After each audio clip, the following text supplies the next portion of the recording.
Ya, Anda masih bersama kami di Obrolan Pagi. Sekarang saya akan mengajak Anda untuk beneran ngobrol-ngobrol ya di pagi hari ini ya.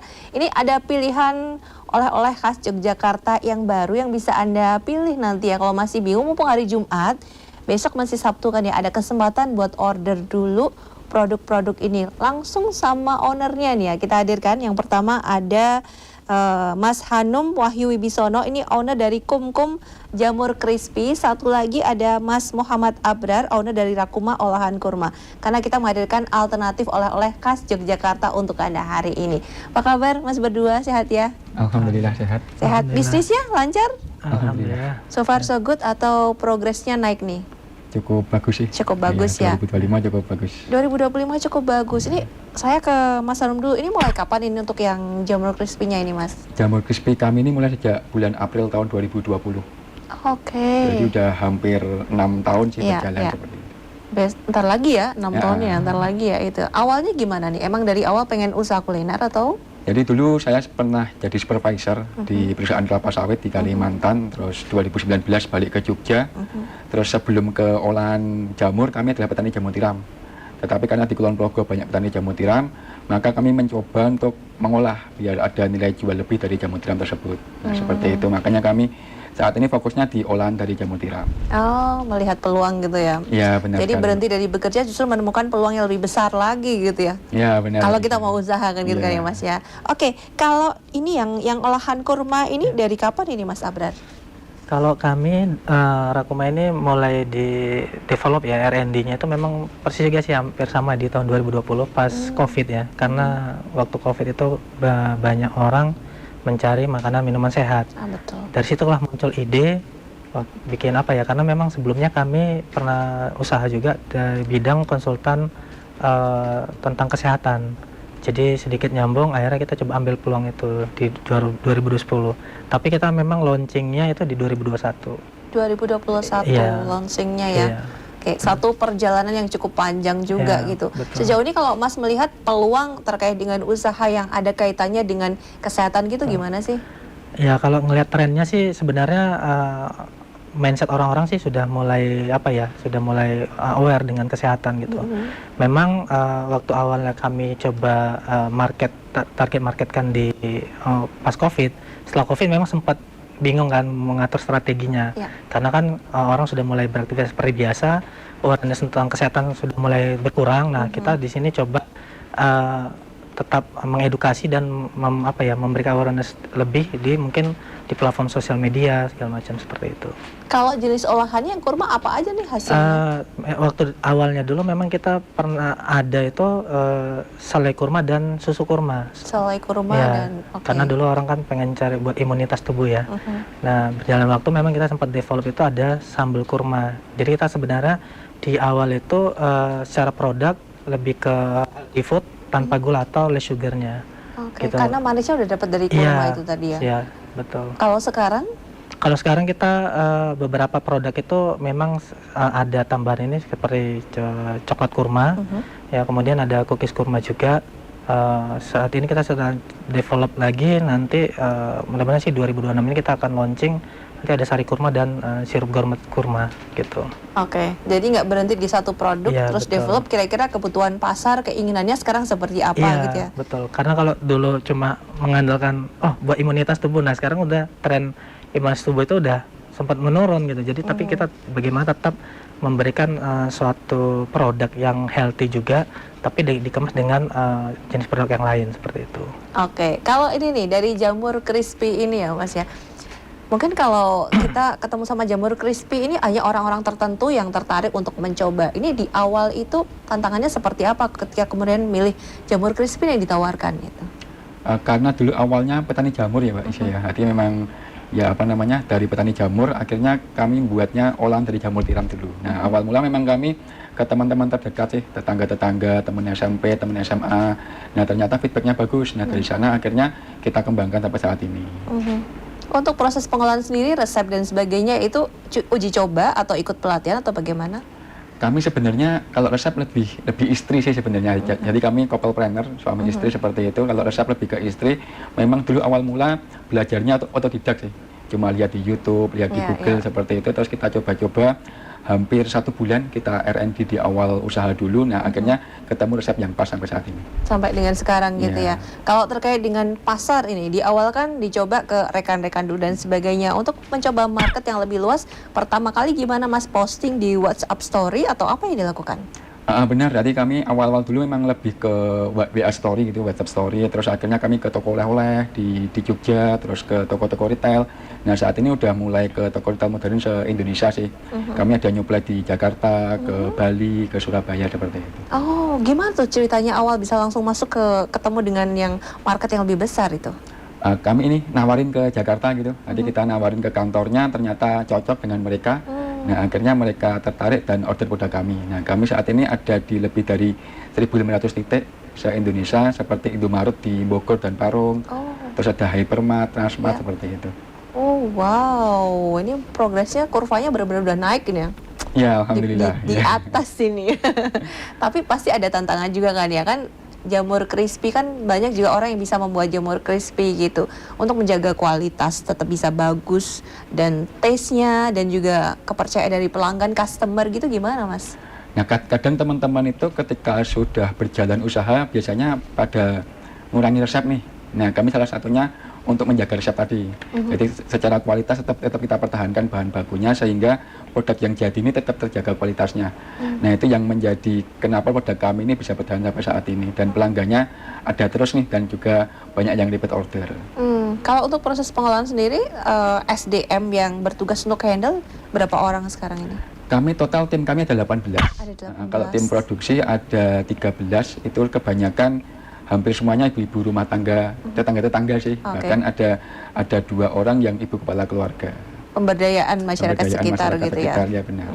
Ini berarti untuk menjaga supaya taste-nya, kualitinya sama, itu ada gramasinya sudah ditentukan nih dari istrinya Mas gitu. Iya. Kemudian yang membantu itu jadi pokoknya masukkan ini misalnya sekian itu udah pasti seperti itu ya. Iya benar, jadi secara resep udah istri semua yang meracik, ini yang tim produksi tinggal ini aja sih, tinggal digoreng dan packing gitu. Dulu dan sekarang itu proses pembuatan sama atau beda sih? Kalau dulu di handle sendiri? Ya benar, jadi dulu awal-awal di handle sendiri, terus tahun 2022, 2 tahun usaha kami mulai ada tim yang bantu, soalnya kan udah mulai kewalahan nih untuk pemasaran, untuk produksinya, akhirnya kami hire teman-teman tetangga-tetangga untuk bantu di produksi. Oh, oke ya. Jadi mengembangkan juga potensi masyarakat sekitar, apa pemberdayaan dan sebagainya gitu ya. Kalau coklat kurma ini dan juga produk kurma yang lain ini untuk timnya seperti apa Mas saat ini? Saat ini kita ada 4 orang ya. Memang lebih fokusnya di tim produksi. Kalau untuk pemasar sendiri memang kami sedikit berbeda. Kami lebih fokusnya ke online. Ya, jadi kita memang ada sih beberapa yang ada titip jual di toko-toko ya. Saat ini memang kita coba kurangin karena kita fokusnya memang lebih ke online. Alhamdulillah kemarin kami di 2025 awal kemarin tuh kita sempat kerjasama dengan Susite. Ini sebenarnya ada beberapa yang sudah masuk nih. Biasa kan menjelang mau puasa ya, biasa mungkin di toko-toko atau di perusahaan-perusahaan besar itu biasanya dia pengen bikin menu ada yang kurmanya nih. Nah, kalau kemarin baru ada yang coba approach ke kami tuh kayak di ice cream, kemudian ada di Tama Merah Coffee. Terus ada satu lagi tapi dia belum ngasih tahu company-nya, tapi dia mau coba develop itu mochi tapi nanti isiannya kurma gitu. Dari selai kurmanya. Iya, ini itu. Yang satu bidik offline-nya dikuatkan dulu di offline, yang satu ke online-nya. Online-nya berarti pangsa pasarnya diantaranya saya nih ya. Yang paling sering butuh apa-apa scrolling order tahu-tahu nyampe gitu ya. Karena kan orang kan beda-beda gitu ya. Ada yang tetap lebih mantep kalau ngelihat langsung, ngeborong langsung banyak dan sebagainya. Ini 2 pangsa yang dibidik ini berbeda. Ini menarik ini. Tantangannya apa sih Mas kalau online sejauh ini? Kalau online ini tantangannya mungkin di algoritma ya, di algoritmanya kayak sosial media. Kalau kami memang kadang ngebus juga nih melalui iklan ya, iklan di sosial media, kayak iklan di Instagram, Facebook gitu. Saat ini kita coba lebih optimalkan di marketplace ya, terutama di toko oren gitu kan. Nah, kita kemarin baru onboarding juga di Shopee Mall-nya gitu. Jadi kita coba fokus ke situ. Karena di Shopee Mall sudah juga ya? Ya, karena kita secara market memang cukup spesifik. Jadi memang menjangkau yang spesifik itu memang butuh yang apa ya, yang nggak bisa random. Kita dulu juga pernah coba ke toko oleh-oleh ya, lumayan agak masif, tapi ternyata cenderung kurang baik mungkin ya secara produknya gitu. Makanya kita, tapi memang dari awal berdiri sih kita memang fokusnya lebih ke pemasaran, memang lebih ke seluruh Indonesia sih. Maksudnya bisa dikirim, produknya bisa dikirim untuk seluruh Indonesia gitu. Iya, ini kalau kita berbicara juga dengan sisi kemasan, lalu menjaga kualitas sampai dengan diterima masih tetap oke gitu. Kalau jamur crispy ini pertama kali packagingnya seperti ini atau beberapa kali berganti juga ini, Mas? Kami awal usaha masih ini Mbak Isya, masih standing post bening, pakai stiker seperti itu. Terus itu jalan kurang lebih 4 bulan. Terus akhirnya kita nekat di dalam tanda kutip, kita coba untuk full printing. Waktu itu awal mulanya juga masih bingung ketika harus nyetak banyak, nanti jualnya kemana. Tapi ya udah kita coba aja, Sama kalau printing itu kan berarti mau pilih mana nih, mau satu jenis atau sekalian beberapa jenis ya kan, ya, untuk sekali cetaknya ya. Tapi dulu awal mula masih satu jenis. Satu jenis, ya. Oke. Ini baru 2 tahun terakhir sih kita mulai untuk bisa masing-masing seperti itu. Apa aja variannya, Mas? Kami ada 5 varian rasa, ada original, balado, pedas manis, super pedas, dan barbecue. Oh, jadi di ini ya, di cita rasanya aja ya. Tapi kalau jenisnya sama-sama jamur crispy gitu. Iya, sama-sama jamur crispy dari jamur tiram. Kita bedakan di rasanya saja. Yang paling best seller yang mana? Ori dan barbecue. Ori dan barbecue. Paling banyak yang beli itu ada nggak sih datanya di kisaran kira-kira untuk anak-anak muda kah, atau dari ibu-ibu, bapak-bapak gitu yang paling banyak beli? Lebih banyak anak muda sih, teman-teman kerja, untuk ngemil kerja gitu.